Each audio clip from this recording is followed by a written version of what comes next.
You've probably been wondering why the church do not canonize everybody, especially those whom you have known to have lived a virtuous life. Well, the church in her wisdom brought out a day like this, 1st of November of every year, in order to celebrate all the saints, both known and unknown. And when we talk about saints, we mean all the souls who have gone to heaven. Welcome back to Being Catholic. Today, we are going to look into the origin of the Feast of All Saints. On the 1st of November every year, the Catholic Church around the world celebrate the Feast of All Saints. On this very special day, the church remembers all the saints, both known and unknown, canonized and non-canonized saints.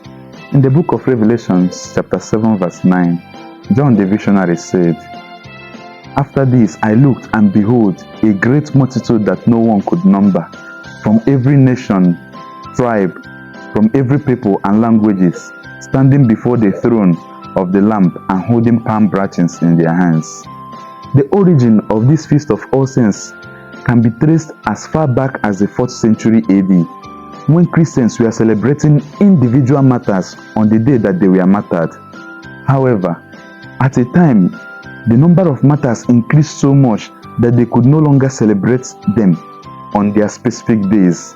The feast that we know today as All Saints' Day originated in May 609 AD, when Pope Boniface IV dedicated the Pantheon in Rome to the Blessed Virgin Mary.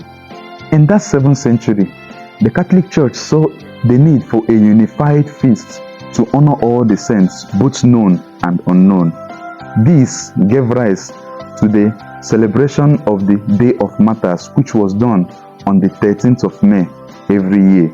In the 8th century, Pope Gregory III saw the need to address the rise of paganism in the Celtic festival of Samhain. He decided then to move the Day of All Martyrs, which was being celebrated then on 13th of May of every year, to 1st of November, so that it will coincide with the pagan practice of the Celtic festival. That day, therefore, became the day when all the saints who had no feast days were celebrated.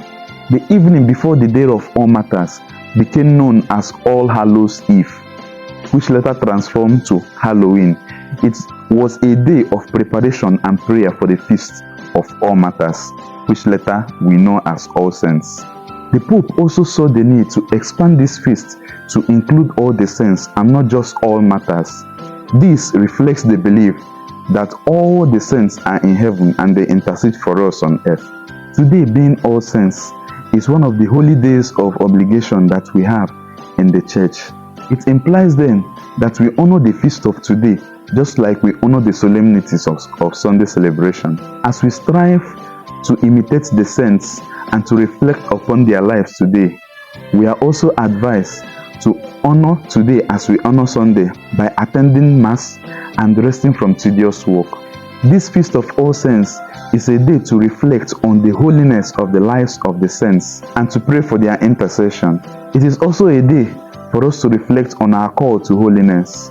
We all are called to be saints, and this Feast of All Saints reminds us of it. The title of saints does not belong to only those who are formally canonized or only those who are raised to the altar.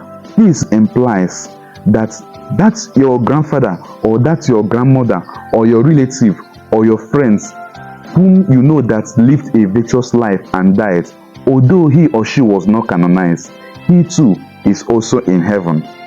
This was why the church in her wisdom brought out November 1st of every year to celebrate all the saints. On this day, you have that special privilege of honoring all the saints, both the ones you know and the ones you don't know, even asking for their intercession. So if you found this video informative, don't forget to like, to share with your friends, and to follow for upcoming contents. And until then, may God bless you abundantly, and happy Feast of All Saints to you.